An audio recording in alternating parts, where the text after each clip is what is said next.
Buenas tardes.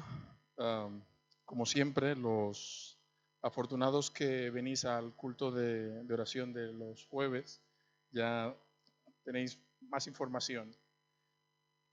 Así que simplemente es una manera de animarnos a venir los jueves, siempre que podamos, que tengamos la oportunidad, venir los jueves al culto de oración, porque no solamente oramos, también tenemos la oportunidad de reflexionar sobre pasajes de la Biblia y pasar un buen tiempo de comunión al Señor. Y en esta tarde, en concreto, vamos a reflexionar, vamos a estar hablando acerca de un personaje muy famoso, que es Tomás. Creo que todo el mundo conoce acerca de Tomás. Y hoy vamos a hablar sobre él y vamos a hablar sobre un episodio de la vida de Tomás, concretamente un episodio que se encuentra al final del Evangelio de Juan. Si habéis leído el Evangelio de Juan últimamente, os habéis dado cuenta que el Evangelio de Juan parece que termina dos veces. ¿Sabéis estas películas que acaban, pero que luego tú te quedas en el cine a ver si hay más, alguna escena extra o algo así? Esto lo inventó Juan hace 2000 años, o sea, esto no es nuevo de Disney, de Pixar, ni de nada de esto, ya lo teníamos. Y si os dais cuenta, el Evangelio de Juan parece que acaba varias veces, ¿no? En concreto parece que acaba dos veces. Y es interesante porque al final del Evangelio, después de que nos ha explicado toda la historia, nos ha explicado acerca de ese Jesús que es la imagen visible del Dios invisible, luego que nos ha explicado la muerte de Jesús y su resurrección, nos explica apariciones de Jesús, cómo Jesús se apareció a sus discípulos y a varios personajes. Y en concreto, tenemos esta escena donde lo importante y lo interesante parece que es una aparición de Jesús, pero realmente no es la aparición de Jesús, sino es otra cosa diferente. Sobre todo es esta pregunta que le hemos dado el título: Ay, Tomás, ¿dónde está tu fe? Ay, Tomás, ¿dónde está tu fe? Así que vamos a leer el texto. Es importante leer la Biblia, y nosotros que tenemos el enorme privilegio de poder leer la escritura de manera pública, poder leerla tranquilamente sin que nos persigan, sin que nos aprisionen, debemos aprovechar esa bendición, la bendición de poder abrir nuestras Biblias, de poder leerla como comunidad y poder dejar que la misma nos impacte, nos bendiga y nos transforme. Así que vamos a leer el texto de esta tarde. El Evangelio de Juan, capítulo 20, versículos del 24 al 29. Y es esta escena de la aparición de Jesús y de esto que ocurre con el amigo Tomás. Dice así, Juan 20, 24. Pero Tomás, uno de los 12, llamado Dídimo, no estaba con ellos cuando vino Jesús. Y de alguna manera esto lo que nos dice es que Jesús ya se había aparecido a sus discípulos y en esa aparición no estaba Tomás. Entonces los otros discípulos le dijeron a Tomás: Tomás, hemos visto al Señor. Pero él les dijo: si no veo en sus manos las señales de los clavos y meto el dedo en el lugar de los clavos y pongo la mano en su costado, no creeré. Imaginaos, ¿eh? Tomás dice: necesito pruebas para creer. Si es verdad, yo confío en vosotros, compañeros, pero vosotros la habéis visto, yo no la he visto. Necesito pruebas para creer. Si no palpo a Jesús y veo realmente que es Él, que es ese cuerpo que vimos allí crucificado, es ese cuerpo que vimos que como lo metían en la cueva, en el sepulcro, entonces dice Tomás: no creeré. Así que hace una elipsis, el Evangelio, de una semana, da un salto en el tiempo. Dice 8 días después, otra vez estaban los discípulos dentro, en el aposento alto, en una habitación allí, escondidos con un poco de temor, porque no sabían exactamente en qué posición les dejaba esto de que a Jesús lo matasen las autoridades romanas, con el beneplácito de las autoridades judías. Así que estaban allí un poquito escondidos, ¿no? Para que a ellos no les hicieran ninguna represalia. Y estaban otra vez allí reunidos, dentro, todas las puertas cerradas. Y en este caso Tomás sí que estaba con ellos, así que Tomás seguramente durante toda esa semana, a donde quiera que iban los discípulos, ahí iba Tomás. Dijo: por si se aparece a vosotros, yo también quiero estar, ¿no? Imaginaos, ¿no? Cualquier cosa que hacían los discípulos, ahí estaba Tomás. Y Tomás, ¿pero qué haces aquí? No, yo no me despego de vosotros en toda la semana. Y Tomás sí que estaba allí. Y estando las puertas cerradas, vino Jesús y se puso en medio de ellos y dijo: paz a vosotros, paz a vosotros. Y luego dijo a Tomás: Dijo, y estas son palabras muy cariñosas del Jesús resucitado. Dice, Tomás, oye, acércate, ven, pon aquí tu dedo, mira mis manos, extiende tu mano y métela en mi costado. Y le dijo, y no seas incrédulo, sino creyente. No seas incrédulo, sino creyente. Y respondiendo Tomás le dijo, me imagino en ese momento, Tomás profundamente emocionado está viendo a Jesús, a aquella persona por la que había dejado todo para seguirlo, y Jesús diciéndole, Tomás, acércate y mira que soy yo. Y en ese momento, imaginaos a Tomás cayendo de rodillas delante de la aparición de Jesús y pronunciando esta hermosa frase, Señor mío y Dios mío. Y nosotros la leemos así y ya está, pero es una frase que hay que leerla desde el corazón. Señor mío y Dios mío, algo que le sale desde dentro a Tomás, desde lo más profundo de sus entrañas. Entonces Jesús le dijo, ok, pero Tomás, aquí tenemos un pequeño problema. Ahora que me has visto, ¿crees? Y entonces pronuncia esta frase tan hermosa. Bienaventurados los que no vieron y creyeron. Y toda esta historia, toda la historia de Tomás, está escrita, está pensada para que nos quedemos con este aforismo. Bienaventurados los que no vieron y creyeron. Como toda la narrativa evangélica, este texto tiene la intención de provocarnos a nosotros, provocar una reacción. Y debemos leerlo de esa manera, preguntándonos, como ha adelantado Nuria, preguntándonos, ¿somos nosotros Tomás? ¿Alguna vez nos hemos comportado como Tomás? Vamos a verlo, vamos a ir conociendo un poquito a Tomás y vamos a verlo si en alguna ocasión nos hemos comportado como Tomás.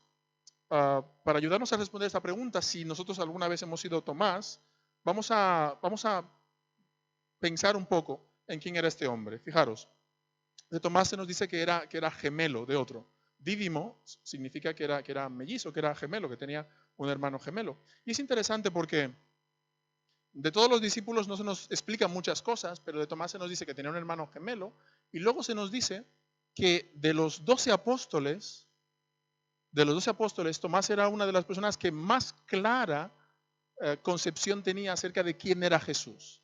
No se nos explica mucho sobre Tomás, pero sobre todo hay una escena en el Evangelio de Juan donde se nos habla de Tomás, y en esa escena se nos deja muy claro que Tomás, de los discípulos, era uno de los discípulos más adelantados, de los que más entendía aquello que Jesús estaba hablando. Si os dais cuenta, en los 4 evangelios, es un dato interesante y curioso, en los 4 evangelios, tenemos que la manera en cómo se describe a los discípulos no es una manera muy amable.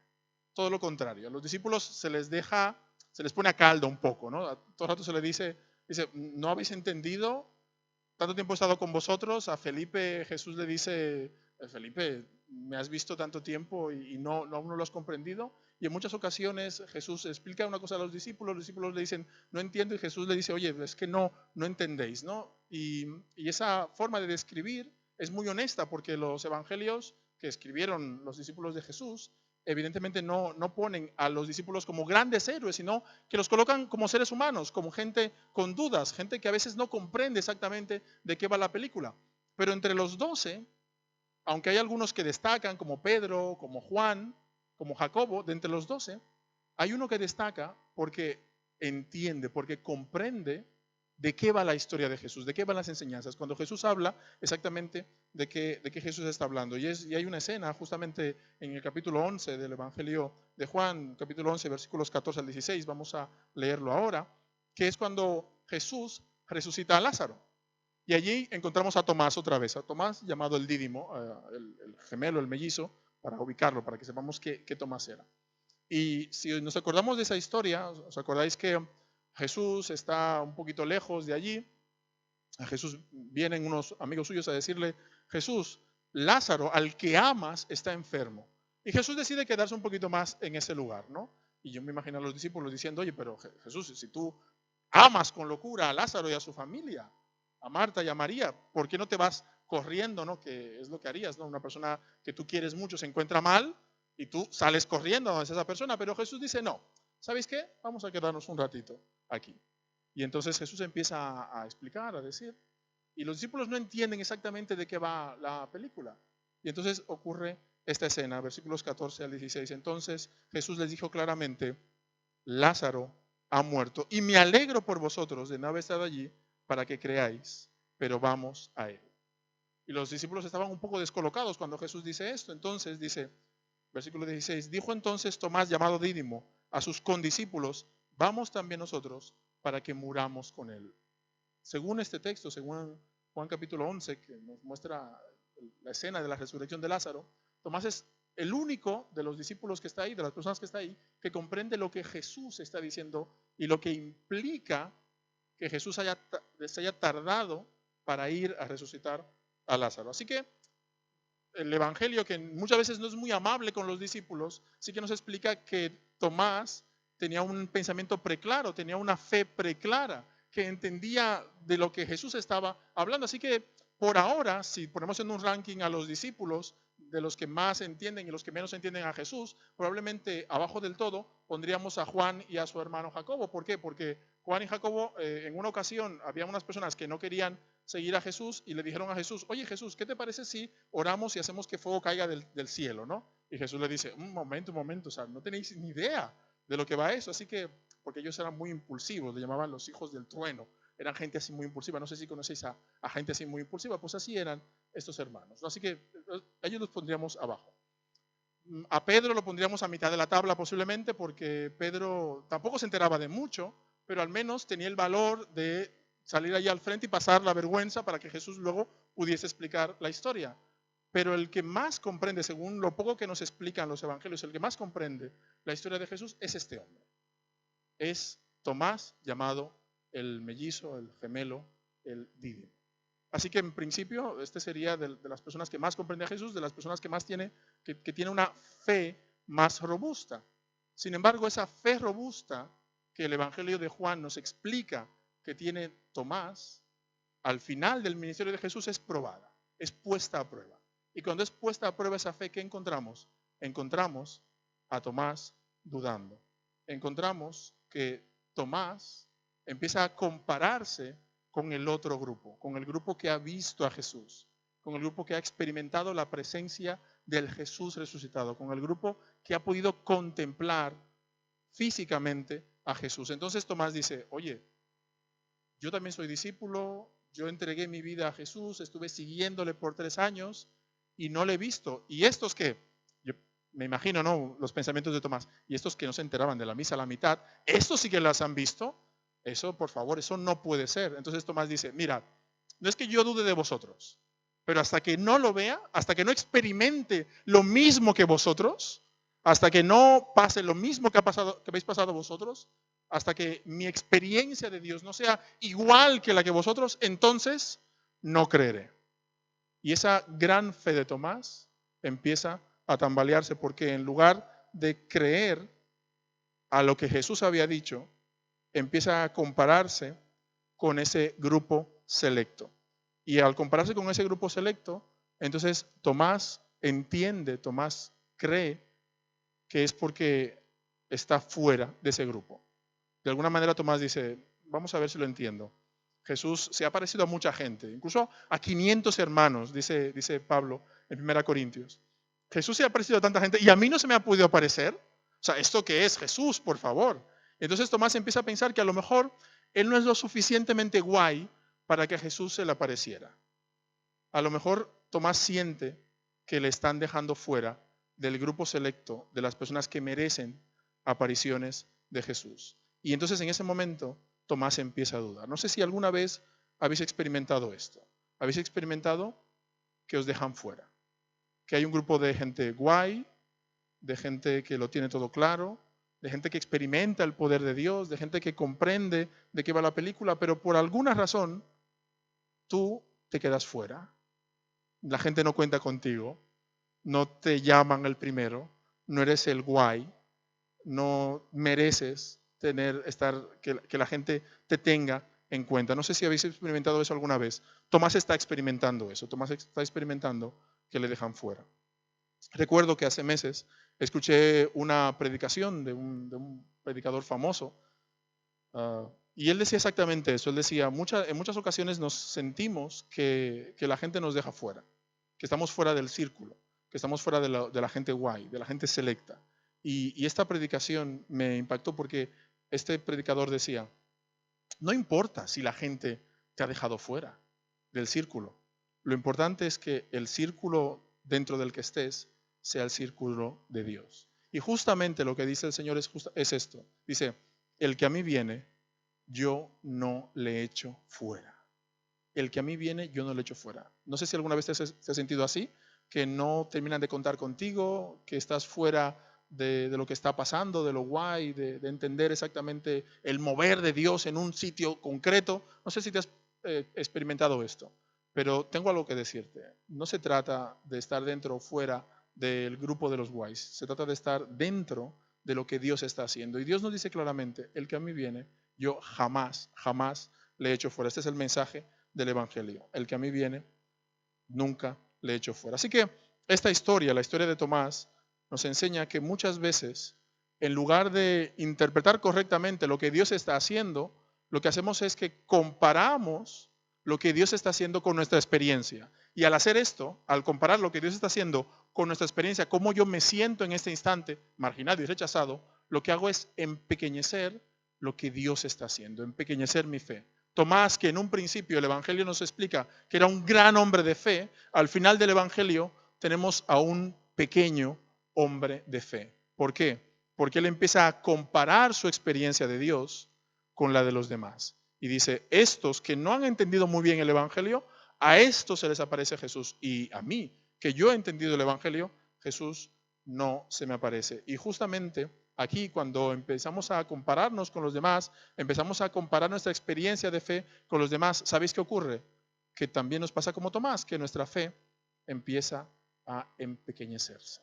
Al final, Tomás necesitaba pruebas para creer, pero si algo es la fe, es justamente ese salto al vacío, esta falta de pruebas tangibles, porque cuando tú tienes pruebas tangibles sobre algo, entonces ya no tienes fe en ello y justamente la fe de la Biblia, la fe del Nuevo Testamento huye de esa obsesión que tienen las personas por probar. Por eso muchos ateos argumentan que no, ellos no creen en Dios porque Dios no se puede probar. Y tú dices, es que es justamente eso. Justamente eso. Dios es imposible que podamos probarlo, pero Él nos pide que confiemos en Él, que tengamos fe y teniendo fe en Dios, teniendo fe en que la divinidad nos abraza y está pendiente de nosotros, vemos cómo nuestra vida cambia, nuestra vida se transforma. Y es interesante esto porque hay una escena de Indiana Jones en busca de la arca perdida, no sé si habéis visto esta película y si recordáis esta escena.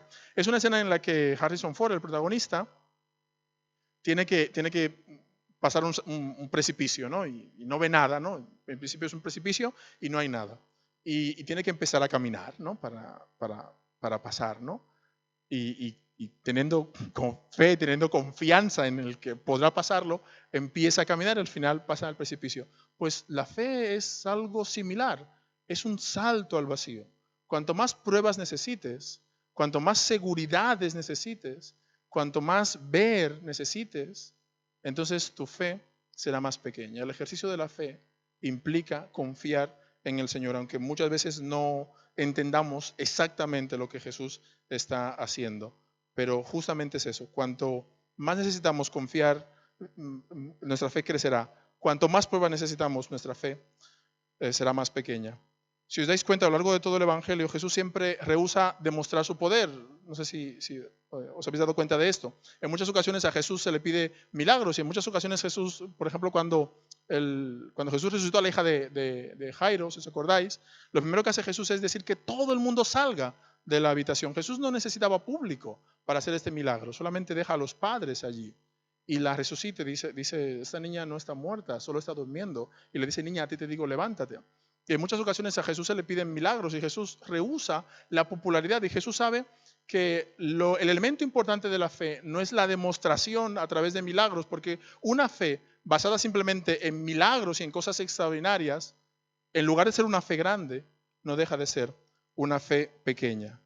Una fe que se base solamente en lo tangible y lo palpable es una fe que es como la fe que encontramos en la historia de la parábola de los talentos. No sé si os acordáis de esa parábola que está en Mateo capítulo 25, del 14 al 30.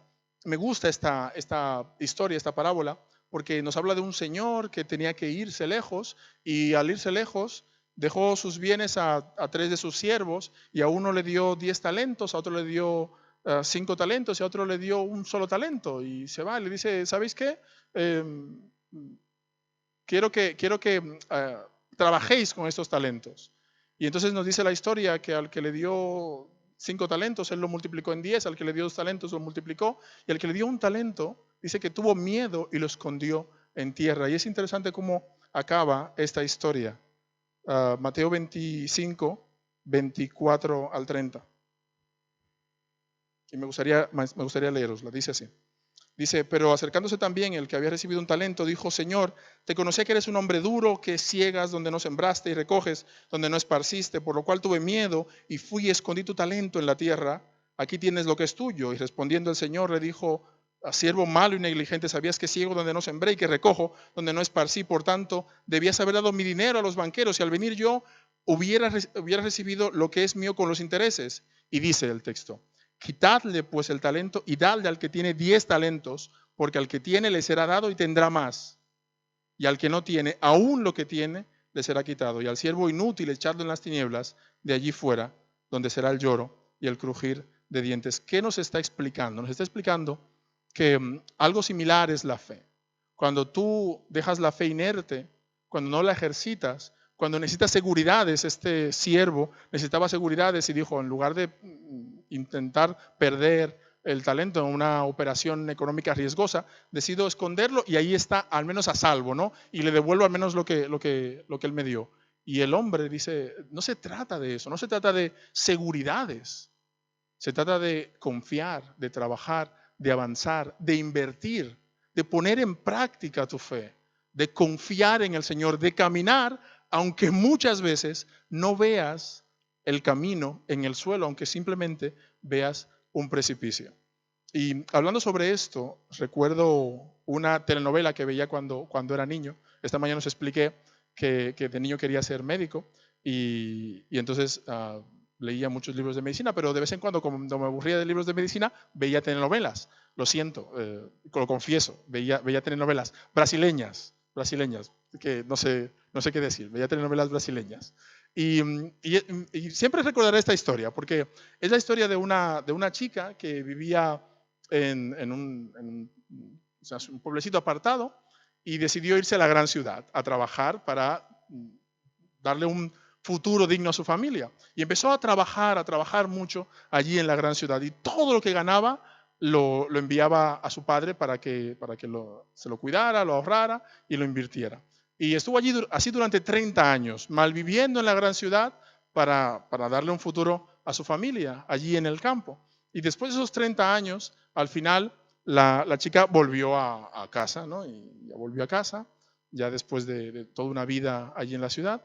Y entonces llega y ve que su padre vive en una infravivienda, en una choza, allí en el campo, que no ha cambiado nada en 30 años. Y le pregunta al padre, ¿qué ha pasado? ¿Dónde está el dinero que durante 30 años te envié?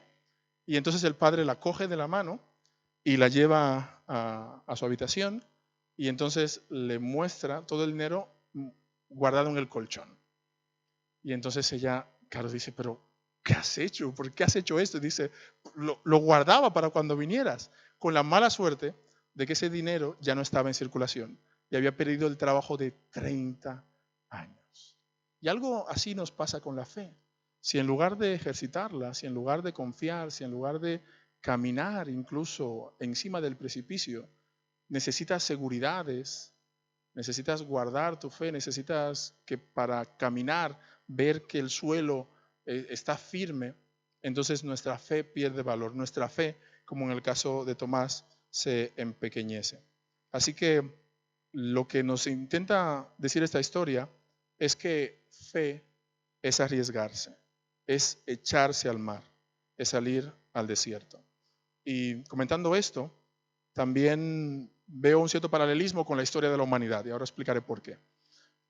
Sabéis que la psicología conductista y la antropología han demostrado que toda la humanidad, hubo un momento en que toda la humanidad vivía en un mismo trocito de tierra, ¿no? Hoy en día el ser humano copa todo el planeta Tierra. De hecho, es el único animal, entendedme el sentido de la palabra animal, el único animal que vive desde el polo norte al polo sur, el único, ¿no? El resto de seres, de animales, viven en un sitio o en otro porque tienen que adaptarse al ambiente. Y el ser humano es el único que está por todo el planeta. Pero hubo un momento en la historia de la humanidad en que toda la humanidad vivía en el mismo pedacito de tierra. Y en el siglo XVI, los investigadores demostraron en el siglo XVI que de este primer núcleo humano que vivía en ese pedacito de tierra, los seres humanos se expandieron por todo el planeta, por todo el globo terráqueo. Y se empezaron a preguntar, ¿cómo es posible? ¿No? ¿Cómo es posible? O sea, de este pedacito irse a todo. Y llegaron a la conclusión que los culpables de eso eran los adolescentes. Los adolescentes, porque los adolescentes no tienen miedo. Los adolescentes se echaban al mar y empezaban a navegar y a descubrir nuevas tierras. Y eso nos pasa muchas veces a los seres humanos, ¿no? Cuando somos jóvenes, somos muy valientes, ¿no? Y nos echamos encima todo lo que nos rete, ¿no? Y a medida que vamos creciendo, vamos siendo más conservadores, vamos necesitando más seguridades, vamos necesitando ver para avanzar. Pero si el ser humano logró expandirse por todo el planeta fue gracias a que muchas veces los adolescentes son inconscientes, no son conscientes de los peligros, ¿no? Hay una frase que dice que muchas veces los niños hacen todo porque nadie les dijo que eso era imposible. Y algo así pasa con la fe. Si tú realmente tienes una fe en la que crees que todo es posible, entonces avanzarás, verás el poder de Dios trabajando en tu vida. No te limitarás simplemente a ver para creer, sino confiar. Y cuando confíes, cuando creas, cuando te eches al mar, cuando te eches al desierto, cuando te eches en los brazos de Dios, empezarás a experimentar su poder en tu vida. Y para ilustrar esto, me gustaría pedir un voluntario o una voluntaria en esta tarde. ¿Alguien me ayuda a hacer una ilustración sobre esto de confiar? ¿Alguien me ayuda? ¿La Ana? ¿Sí? Mirad, en algunas iglesias, en un par de iglesias he hecho esta prueba. Es la prueba de confianza, ¿no? Sí, sí, sí. Y es muy ilustrativa esta prueba, ¿no? Porque recuerdo que una vez, en una iglesia que fui, había un tío y una sobrina, ¿no? Que yo le pregunté a la sobrina, ¿tú confías en tu tío? Y así, sí, yo confío en mi tío. Y entonces, bueno, hicimos la prueba, se tiró para atrás y puso el pie al final, ¿no? Porque dice, uy, a ver si mi tío no va a estar allí, ¿no? Y dices, bueno, ¿confiamos o no confiamos realmente? ¿Confías en mí, Ana? ¿Sí? Vamos a ver si es verdad. Tú ponte ahí. Yo dejaré el micro por aquí. Yo dejaré el micro por aquí por si acaso. ¿Qué va? ¿Qué va?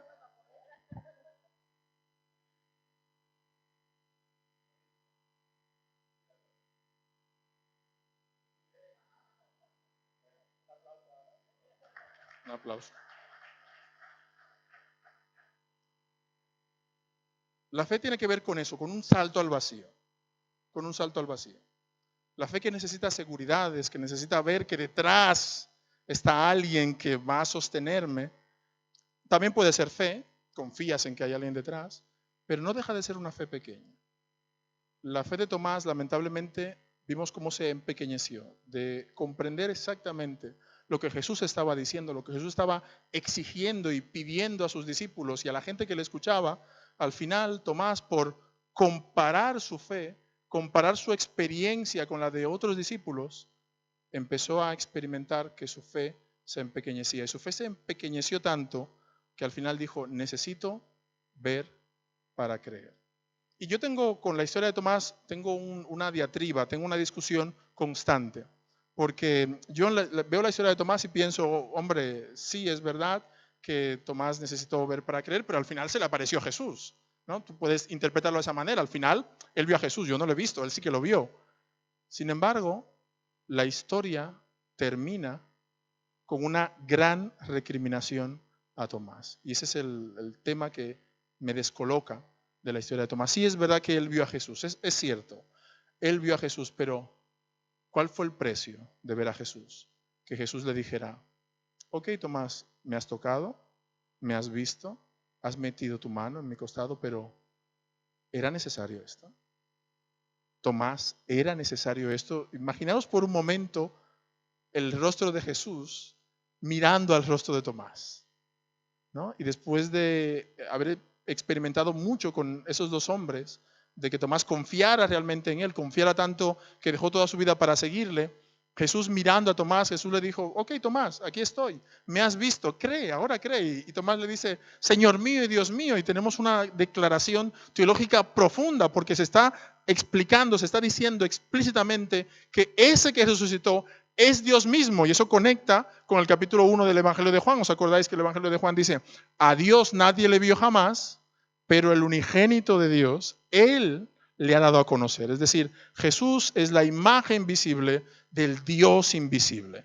Y el Evangelio termina como empieza, explicándonos que Jesús es Dios, o que Dios es Jesús de Nazaret.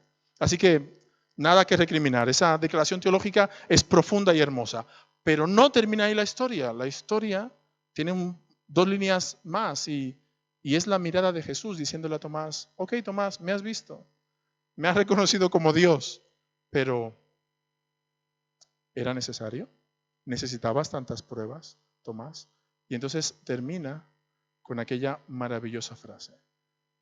Bienaventurados los que no vieron y creyeron. Y esa frase conecta con tu experiencia y con mi experiencia, porque nosotros no hemos visto a Jesús, sin embargo hemos creído en Él.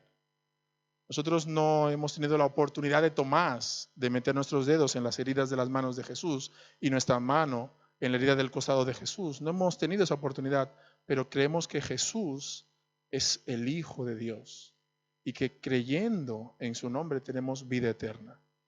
Y es justamente toda la historia de Tomás y el poner en duda la fe de Tomás y el hecho de que Jesús recrimine a Tomás, lo que hace es que pone en valor nuestra propia experiencia de fe. Y la pregunta que hacemos al principio, ay Tomás, ¿dónde está tu fe? Nosotros podemos responderla y decir, sí, aquí estoy, yo he creído, no he sido como Tomás, yo he creído. O a lo mejor no. Necesitamos pruebas para confiar en el Señor. Necesitamos que el Señor una y otra vez nos demuestre que está con nosotros. Una de las últimas palabras de Jesús a sus discípulos fue, yo estoy con vosotros todos los días hasta el fin del mundo. Y con esas palabras desaparece. Y los discípulos se quedan mirando al cielo. Y hay una pequeña contradicción ahí, ¿no? Jesús dice, yo estoy con vosotros todos los días hasta el fin del mundo. Y los discípulos ven que Jesús se marcha y dicen, pero no estabas con nosotros, ¿por qué te vas? ¿No?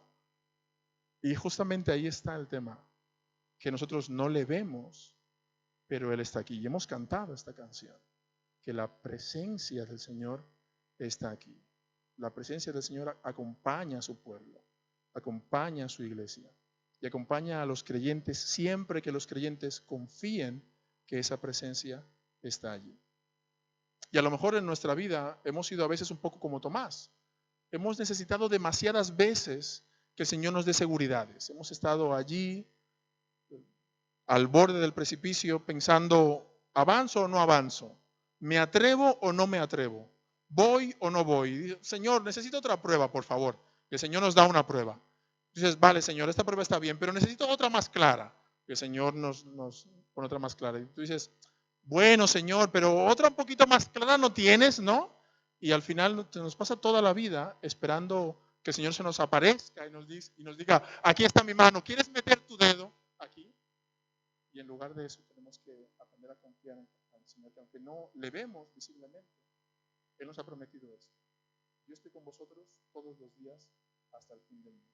Así que en esta tarde me gustaría retaros, me gustaría que nos retemos todos a pensar si realmente confiamos en el Señor, si realmente hemos entregado todas las áreas de nuestra vida al señorío de nuestro Señor, si realmente confiamos en que aunque no le vemos, en que muchos de los aspectos de nuestra vida están desordenados, el Señor está con nosotros y nos ayuda y nos acompaña. no una simple figura histórica, sino nuestro Señor y nuestro Dios, como dijo Tomás. Y para acabar la reflexión de esta tarde, me gustaría que orásemos todos juntos y le pidiésemos al Señor que nos ayude a confiar, a creer, a poner toda nuestra vida a su disposición. Si hay algún área de nuestra vida que aún no le hemos puesto bajo el señorío del Señor, que lo hagamos realmente, que reconozcamos que el Señor es, que Jesús es nuestro Señor y nuestro Dios. Vamos a orar. Señor, estamos profundamente agradecidos por tu presencia alrededor nuestro. Estamos profundamente agradecidos por tu palabra que nos da testimonio de lo que tú dijiste y de lo que tú hiciste en favor nuestro, Señor. Gracias por historias como las de Tomás, que nos ayudan a recordar que no debemos poner nuestra fe en falsas seguridades, en las experiencias de otros o en lo que tú has hecho con otras personas, sino que debemos confiar en ti y solamente en ti, Señor. Y en esta tarde, si hay algún área de nuestra vida en la que no estamos confiando absolutamente en ti, te pedimos ayuda. Te pedimos que nos ayudes a confiar toda nuestra vida, toda nuestra experiencia, cada una de las áreas y los aspectos de nuestra vida en ti y que te declaremos Señor y Dios de toda nuestra vida, Señor. Te lo pedimos en tu nombre. Amén. Muy bien. Muchas gracias. Que Dios nos bendiga.